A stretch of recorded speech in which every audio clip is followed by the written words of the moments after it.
ഒന്ന് വിധിയായിരുന്നു, ഇതുവരെ നടന്നൊക്കെ വിധിയായിരുന്നു. ഇനിയുള്ളത് ഞാൻ തീരുമാനിക്കുകയാണ്, പോവുകയാണ്. I am taking 100% responsibility of my own life. ഒരു കുട്ടി നന്നായിട്ട് പരീക്ഷ എഴുതി, കുട്ടിയുടെ പരീക്ഷ പേപ്പർ നോക്കാൻ കിട്ടിയ ഒരു വൃത്തിയായിട്ട് ടീച്ചറായില്ല. അപ്പൊ അവിടെ കുട്ടിക്ക് എന്ത് ചെയ്യാൻ പറ്റുക? ഇവിടെയാണ് ഈ എക്സ് ഫാക്ടർ, ഇവിടെയാണ് ഈശ്വരന്റെയും ഭഗവാന്റെയും ഒക്കെ ആവശ്യം. നമ്മൾ എവിടെ ഒരു വീട്ടിൽ ജനിച്ചു എന്നുള്ളതുകൊണ്ടല്ല, ആ വീട്ടിന്റെ ഊർജ്ജം ഉൾപ്പെടുത്തിയിട്ട് എങ്ങനെ നമ്മൾ ഉപയോഗപ്പെടുത്തും. 3 ദിവസം അവിടെ തന്നെ താമസിച്ച് പഠിക്കണയാണ്. അപ്പൊ ഞായറാഴ്ച വൈകുന്നേരം പോകുമ്പോഴേക്ക് നമ്മൾ ഇതിനെക്കുറിച്ച് കുറേ കാര്യങ്ങൾ നമ്മൾ പഠിക്കും. മൊബൈലൊക്കെ സ്വിച്ച് ഓഫ് ചെയ്ത് കംപ്ലീറ്റ്ലി ഒരു വാസ്തു പിന്നെ അങ്ങനെയുള്ള ഏതെങ്കിലും റിസോർട്ടുകളിലാണ് അത് ചെയ്യാറോ. നമ്മൾ വിധി എന്ന് പറഞ്ഞിട്ടില്ലേ, വിധി എന്ന് പറയുന്നത് ശരിക്കും എന്താ സംഭവം? അത് ഒരു എന്താ പറയാ, വിധിനിപ്പോ എന്താ പറയാ, ഒരു വിധിയല്ലേ, ഒരു വിധിയാണെന്നൊക്കെ പറയുന്നത് അവര് അങ്ങനെ തന്നെ. അത് സിമ്പിൾ ആയിട്ട് പറഞ്ഞുതരാം. വിധി ഇതുവരെ സംഭവിച്ചൊക്കെ വിധിയാ. ഓക്കെ, സംഭവിച്ചൊക്കെ വിധി. ഇപ്പൊ നമുക്കൊന്നും ചെയ്യാൻ പറ്റില്ല. ഓക്കെ, ദാറ്റ് ഈസ് യുവർ വിധി, ഫേറ്റ്. ഓക്കെ, വിധിയാണ്. പക്ഷേ ഭാവിയിലുള്ളത് ആർക്ക് തീരുമാനിക്കാൻ പറ്റും? നമുക്കല്ല, എനിക്ക് തീരുമാനിക്കാം. നമുക്കൊന്നും പറ്റില്ല കേട്ടോ. ഒരാളും സപ്പോർട്ടൊന്നും ചെയ്യില്ല, വെറുതെ വിചാരിക്കുക. നേരത്തെ പറഞ്ഞ കള്ളന്മാർ മാത്രമേ പ്രവർത്തിക്കുള്ളൂ, അതെ അതെ അതെ അതെ അതെ. അപ്പൊ എന്താണെന്ന് വെച്ചാൽ, അപ്പൊ അവിടെ പറയും ഫ്രീ വിൽ എന്ന് പറയും. ഫ്രീ വിൽ എന്ന് പറഞ്ഞാൽ നെക്സ്റ്റ് എനിക്ക് എങ്ങനെയാകണം എന്നുള്ളത് എനിക്ക് തീരുമാനിക്കാൻ പറ്റും. ഒന്ന് വിധിയായിരുന്നു, ഇതുവരെ നടന്നൊക്കെ വിധിയായിരുന്നു. ഇനിയുള്ളത് ഞാൻ തീരുമാനിക്കുകയാണ്, പോവുകയാണ്. I am taking 100% responsibility of my own life. ഞാൻ എൻ്റെ ജീവിതത്തിൻ്റെ 100% ഉത്തരവാദിത്വം എടുക്കുന്നു. എന്നിട്ട് അങ്ങോട്ട് കളിക്കാൻ പോവുക. അപ്പൊ അവിടെയാണ് ഫ്രീ വില്ല് വർക്കാകുക. സാധാരണ പറയുന്ന ഒരു ഇതുണ്ട്, എന്താ പറയാ, നമ്മൾ ദരിദ്രനായി ജനിച്ചു, ആരോ ഉത്തരവാദി? നമ്മൾ ഉത്തരവാദിയല്ല, കാരണം അത് നമ്മളെ വിധിയാ. പക്ഷെ ദരിദ്രനായിട്ട് മരിക്കുകയാണെങ്കിലോ നമ്മുടെ മാത്രം ഉത്തരവാദി, നമ്മൾ മാത്രമാണ് ഇതിന് ഉത്തരവാദി. അപ്പൊ എങ്ങനെ ജനിച്ചു, എവിടെ ജനിച്ചു, ഏത് വീട്ടിലാണെന്ന് ഒന്നും നോക്കണ്ടേ. ഈ അടുത്ത് രാമേശ്വരം പോയപ്പോ എന്ന് പറഞ്ഞാൽ APJ അബ്ദുൽ കലാമിന്റെ അദ്ദേഹത്തിന്റെ വീട്, അവിടെ പഴയ വീടൊക്കെ അത് കണ്ടു. പഴയ വീട് ഇപ്പം മാറ്റിയിട്ട് ഒരു വലിയ 3 നിലയുള്ള കെട്ടിടമൊക്കെ ആക്കിയിട്ടുണ്ട് കേട്ടോ, അല്ല പറയണത്. അപ്പൊ അവിടുന്ന് വന്ന ഒരു രാമേശ്വരത്തു നിന്നുള്ള ഒരു തമിഴൻ ആയിട്ടുള്ള ഒരു ചെറിയൊരു കുട്ടി കാക്ക പറക്കണമൊക്കെ കണ്ടിട്ടും പറക്കുന്നതിനൊക്കെ കണ്ട് ആസ്വദിച്ചു.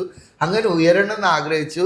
ഈ ഇന്ത്യയുടെ പ്രസിഡന്റ് വരെയായി അല്ല പറയാ. അതാണ്. അപ്പൊ അവിടെയാണ് നമ്മളെ ഫ്രീ വില്ല് വർക്ക് ചെയ്യുക. നമ്മൾ എവിടെ ഒരു വീട്ടിൽ ജനിച്ചു എന്നുള്ളതുകൊണ്ടല്ല, ആ വീട്ടിൻ്റെ ഊർജ്ജം ഉൾപ്പെടുത്തിയിട്ട് എങ്ങനെ നമ്മൾ ഉപയോഗപ്പെടുത്തുന്നു.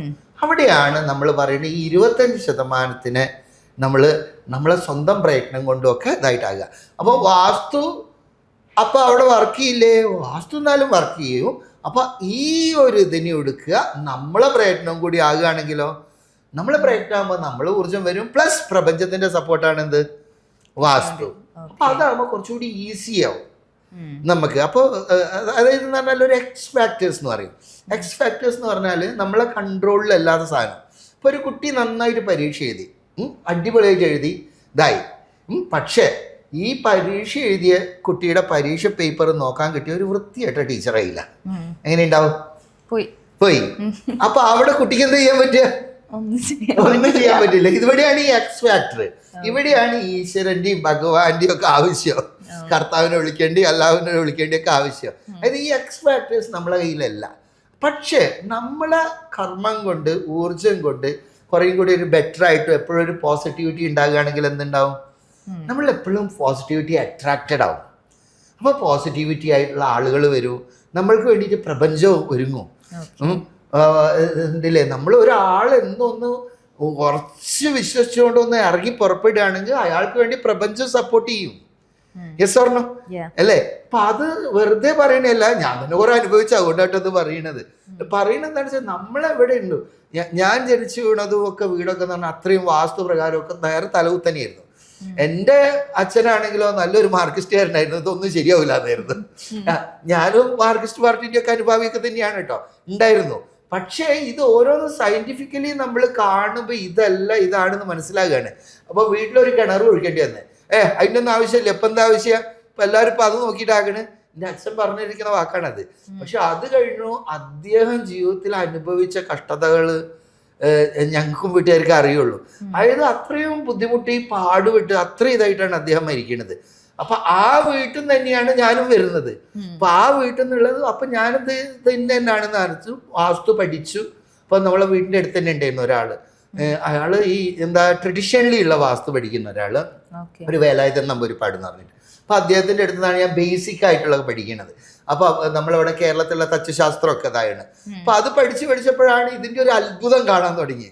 ഇങ്ങനെ വന്നു കഴിഞ്ഞാൽ ഇങ്ങനെയാ. അപ്പൊ മാറ്റങ്ങൾ കാണാൻ തുടങ്ങിയപ്പോ പിന്നെ എനിക്കിതൊരു ഹരായി, ഇൻട്രസ്റ്റ് കൂടി. അപ്പൊ എന്ന് പറഞ്ഞാല് പല സ്ഥലത്തും പോകലായി, പല സ്ഥലത്തിലുള്ളത് വാസ്തുകളും പഠിക്കലായി. പഠിച്ചെന്ന് പറഞ്ഞാൽ ഏകദേശം ഇപ്പൊ 19ഓളം തരത്തിലുള്ള വാസ്തുശാസ്ത്രങ്ങൾ ഞാൻ പഠിച്ചിട്ടുണ്ട്. അപ്പൊ നമ്മളിവിടെയുള്ള കേരളത്തിലുള്ളവർക്ക് ഇത് പറഞ്ഞാൽ മനസ്സിലാവില്ല. കാരണം എന്താണെന്ന് വെച്ചാൽ ഇവിടെ ആ കൂടി കണക്ക് ശരിയില്ല എന്ന് മാത്രമേ കേട്ടിട്ടുള്ളൂ. അപ്പൊ കണക്ക് ശരിയാക്കണം, തച്ചുശാസ്ത്രം എന്ന് പറയുന്നത് ഇവിടെ കേട്ടിട്ടുള്ളൂ. അപ്പൊ ആളുകളുടെ വിചാരം ഇത് മാത്രമാണ് വാസ്തു എന്നാണ്. വാസ്തു എന്ന് പറഞ്ഞാൽ ഒരു വലിയ സബ്ജക്റ്റാ. അപ്പൊ നേരത്തെ പറഞ്ഞ വേദിക് വാസ്തു എന്ന് പറഞ്ഞു കഴിഞ്ഞാല് അതിലൊരു വലിയ പഠനം തന്നെ നടത്തിയിട്ടുണ്ട് ഈ ഋഷിവര്യന്മാര്.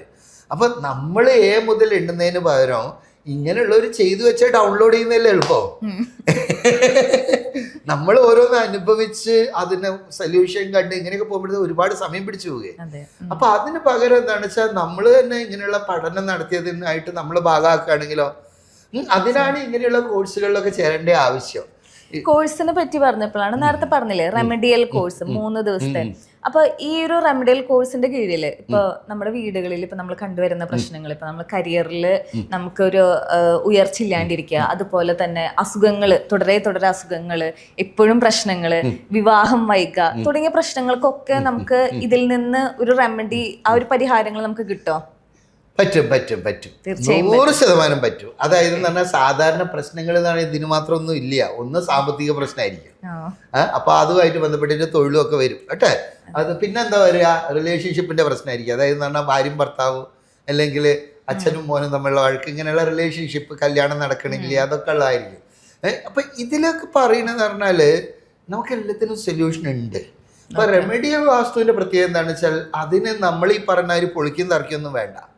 ഇപ്പൊ നമ്മൾ ഏറ്റവും തലകുത്തനെയായിട്ടുള്ള വീടാണെങ്കിൽ പോലും അതിൽ റിസൾട്ട് ഉണ്ടാക്കാൻ പറ്റും. അപ്പൊ ആകെ 3 ദിവസത്തെ കോഴ്സാണത്. ഇപ്പൊ ഒരു വ്യാഴാഴ്ച വൈകിട്ടാണ് അവിടെ എത്തേണ്ടത്. പിന്നെ വെള്ളി, ശനി, ഞായർ 3 ദിവസം അവിടെ തന്നെ താമസിച്ച് പഠിക്കണയാണ്. അപ്പൊ ഞായറാഴ്ച വൈകുന്നേരം പോകുമ്പോഴേക്ക് നമ്മൾ ഇതിനെക്കുറിച്ച് കുറേ കാര്യങ്ങൾ നമ്മൾ പഠിക്കുക എന്ന് പറഞ്ഞാൽ രാവും പകലും പഠിത്തം തന്നെയാണ് കേട്ടോ. ഇപ്പൊ അതുകൊണ്ടാണ് റെസിഡൻഷ്യൽ പ്രോഗ്രാം ആയിട്ട് വെച്ചത്. ഒരു 3 ദിവസം മൊബൈലൊക്കെ സ്വിച്ച് ഓഫ് ചെയ്ത് കംപ്ലീറ്റ്ലി ഒരു വാസ്തു, പിന്നെ അങ്ങനെയുള്ള ഏതെങ്കിലും റിസോർട്ടുകളിലാണ് അത് ചെയ്യാറോ. അപ്പൊ എന്താണെന്ന് വെച്ചാൽ അങ്ങനെയുള്ള ഒരു വിഷയം, അങ്ങനെയുള്ള ചർച്ചകളൊക്കെ ആയിട്ട് ഇങ്ങനെ ആകുമ്പോഴത്തേക്ക് എന്താണെന്ന് വെച്ചാൽ എന്തൊക്കെ പ്രശ്നമുണ്ടോ അതിൻ്റെ ഒക്കെ പരിഹാരം നമ്മൾ പഠിക്കും. അത് ഒരു തരത്തിലുള്ള അല്ല, ഈ 19 തരത്തിലുള്ള വാസ്തുശാസ്ത്രത്തിൽ നിന്നുള്ള പരിഹാരങ്ങളും അതിൽ പഠിക്കും. ഇപ്പൊ രത്നദീപസ്ഥാപന, രത്നങ്ങൾ ഉപയോഗിച്ചിട്ടുള്ളത്, അതുപോലെ തന്നെ മെറ്റൽസ്, ധാതു അധ്യായം എന്ന് പറയും. അതായത് ഓരോരോ വസ്തുക്കൾ, ധാതുക്കൾ എന്ന് പറഞ്ഞാൽ മെറ്റൽസ്. ഇപ്പം നമ്മൾ വെള്ളി, ചെമ്പ്, ഇരുമ്പ് എന്നൊക്കെ പറയുന്നില്ല, അങ്ങനെയുള്ളതൊക്കെ ഉപയോഗിച്ചിട്ടും അതിന് പരിഹാരം ഉണ്ടാക്കാൻ പറ്റും. അതുപോലെ തന്നെ എന്ന് പറഞ്ഞാൽ പൂജകൾ, അതെന്ന് പറഞ്ഞാൽ വേദിക് റെമഡീസ് എന്ന് പറയും, അങ്ങനെയുള്ളത്. അതുപോലെ തന്നെ കുറേ ഉണ്ട് കേട്ടോ. അതുപോലെ പറഞ്ഞാൽ ഈ ക്രിസ്റ്റൽസ് എന്നൊക്കെ പറയും, ക്രിസ്റ്റൽസ് ഒക്കെ വെച്ചിട്ടുള്ളത്. ഇനി ഒന്നുമല്ല, നമ്മൾ പ്ലേസ്മെന്റ് എന്ന് പറയും. പ്ലേസ്മെന്റ് എന്ന് പറഞ്ഞാൽ നമ്മൾ എങ്ങനെയുള്ളത് ഓരോരോ ഇതിൻ്റെ ദിശയൊക്കെ തിരിച്ചിട്ടാക്കുക, അങ്ങനെയൊക്കെ ഉള്ളത്. അങ്ങനെ ചില മാറ്റങ്ങൾ വരുത്തിയാൽ ഇപ്പോൾ നമ്മളൊരു സാധാരണ പറയുമ്പോൾ ഒന്നും പറ്റിയിട്ടില്ല, സ്വന്തം ബെഡ്റൂമിൽ തന്നെ ഇത് കറക്റ്റ് ആയി കഴിഞ്ഞാൽ നമുക്ക് റിസൾട്ട് വരും. അങ്ങനെ ആക്കാൻ പറ്റും നമുക്ക്. അതാണ് വാസ്തുവിൻ്റെ ഒരു ഇത്. ഇപ്പൊ റെമഡിയൽ വാസ്തുവിൽ അത് വ്യക്തമായിട്ട് തന്നെ പഠിക്കൂ. അത് മാത്രമല്ല 3 ദിവസത്തെ ക്ലാസ് കഴിഞ്ഞ് 4ാം ദിവസം അയാൾക്ക് വേണമെങ്കിൽ കൺസൾട്ടിങ് ആരംഭിക്കാം. എനിക്ക് തോന്നുന്നു ഒരു കൺസൾട്ടന്റ് ആവാൻ വേണ്ടി മാത്രമല്ല, ലൈഫിലത്തെ പല കാര്യങ്ങളും ഒരു പ്രോബ്ലം സോൾവിങ് മെത്തേഡിന് വേണ്ടിയിട്ട് നമുക്ക് നമ്മുടെ വാസ്തു എന്ന കോഴ്സ് എടുക്കാം അല്ലേ? അതെ. അതായത് നേരത്തെ പറഞ്ഞാൽ ഇപ്പോ 10ാം ക്ലാസ് പഠിച്ച എല്ലാവരും IAS കാരനാവില്ലല്ലോ. അതപ്പോ എന്ന് പറഞ്ഞാൽ നമ്മൾ ഇഷ്ടമാണ് ഇതിലുള്ള എല്ലാവരും. ഇപ്പൊ കഴിഞ്ഞ ക്ലാസ് നടന്നു അതിരപ്പള്ളിയിൽ വെച്ചിട്ടാണ് നടന്നത്. ഏകദേശം 60 പേരുണ്ടായിരുന്നതില്. അപ്പൊ ഇത്രയും പേരുടെ ഇടയിൽ എല്ലാവരും വാസ്തു കൺസൾട്ടന്റ് ഒന്നുമല്ല. അതിലൊരു 10-12 പേരുള്ളൂ വാസ്തു കൺസൾട്ടന്റ് ആയിട്ടുള്ളവരുള്ളൂ. ബാക്കി എല്ലാവരും ഈ സബ്ജക്റ്റിനോട് ഒരു ഇൻട്രസ്റ്റ്, ഇത് പഠിക്കണം എന്നുള്ളതോട് ലൈഫിൽ അപ്ലൈ ചെയ്യാനും സ്വന്തം ജീവിതത്തിൽ അപ്ലൈ ചെയ്തിട്ട് സ്വന്തം ഉയരുക എന്നുള്ളതിലാണ്. അപ്പൊ അങ്ങനെയുള്ളവർക്കൊക്കെ പറ്റും അത്. അപ്പൊ മാത്രമല്ല ഒരു 3 ദിവസം എല്ലാത്തൊന്ന് വിട്ട് നിന്ന് അങ്ങനെ ഒരു പഠനം വരുമ്പം തന്നെ നമ്മുടെ ഉള്ളിലും കുറെ മാറ്റങ്ങൾ സംഭവിക്കും. ഒരു കംപ്ലീറ്റ് ഒരു മെഡിറ്റേഷൻ ആണല്ലേ? ആ മെഡിറ്റേഷൻ ഒക്കെ ഇതിന്റെ ഭാഗമായിട്ടുണ്ട്. അതായത് 3 ദിവസത്തെ മെഡിറ്റേഷൻ എന്ന് വേണമെങ്കിൽ പറയാം. അതിൽ എല്ലാം നമ്മൾ ഉപയോഗിക്കും. യോഗിക് റെമഡി എന്ന് പറഞ്ഞിട്ടൊരു ഇതുണ്ട്. ഇപ്പൊ രാവിലെ തന്നെ യോഗിയായിട്ട് ബന്ധപ്പെട്ടില്ല. അതായത് ഇപ്പൊ അഗ്നികോണിൽ പ്രോബ്ലം ആണ്, അഗ്നികോണിൽ പ്രോബ്ലം ആണ് ആയിക്കോട്ടെ, നമ്മൾ അഗ്നിതത്വം കൂട്ടുകയാണെങ്കിൽ അതിനെ ഓവർകം ചെയ്യാലോ. അപ്പൊ അതൊക്കെ യോഗയിലൂടെയും ചില ഭസ്ത്രിക അങ്ങനെയൊക്കെ പറഞ്ഞ കുറെ കാര്യങ്ങളുണ്ട്. അതൊക്കെ ചെയ്യുമ്പോൾ നമുക്ക് അങ്ങനെ എല്ലാം പഠിക്കും നമ്മളത്. അതല്ലേ ഇത് ഇത്രയേ ഉള്ളൂ. നമുക്ക് പ്രോബ്ലം അല്ല, എന്താ സൊല്യൂഷൻ അത് നോക്കുക, നമ്മൾ അപ്ലൈ ചെയ്യുക, അങ്ങോട്ട് സമൃദ്ധിയിൽ ജീവിക്കുക.